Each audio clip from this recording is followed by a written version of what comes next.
Bonjour à tous. Avant de commencer à dessiner en perspective, il faut comprendre les notions élémentaires. C'est pour ça que je vous propose 10 capsules assez courtes pour 10 notions de base pour dessiner en perspective. La première notion que nous allons aborder est la ligne de vue, l'observateur et le plan d'épaule.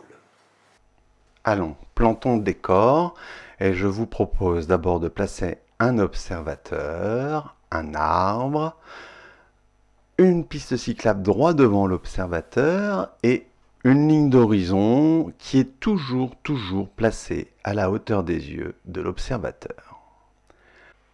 Nous allons tracer maintenant le premier élément important de la mise en perspective, qui est un plan qui passe par les épaules de l'observateur, ses pieds, qui est perpendiculaire au sol et qui passe aussi entre ses deux yeux.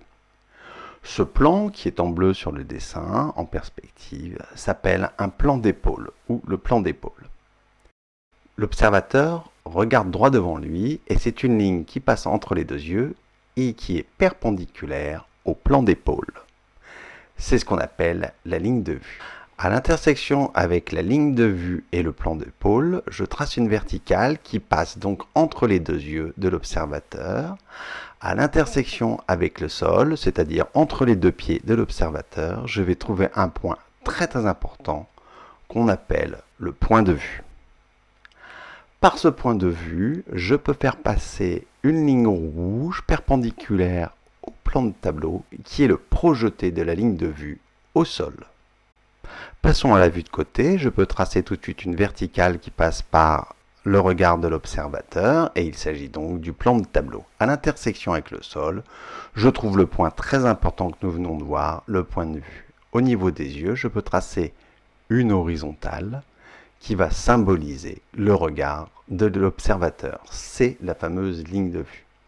Si je projette au sol, dans la vue de côté, nous aurons ces deux lignes confondues. Passons sur la vue de dessus avec mon observateur. Je peux tracer tout de suite le plan d'épaule, ainsi représenté avec cette droite bleue, et perpendiculaire et passant entre les deux yeux de l'observateur, notre fameuse ligne de vue.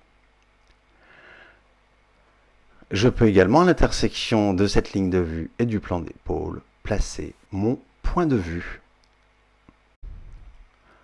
Dans la vue en perspective, que je ne sais pas encore tracer, je peux juste placer une chose pour l'instant, c'est ma ligne de vue, ou centre du regard, qui se trouve donc au centre du dessin.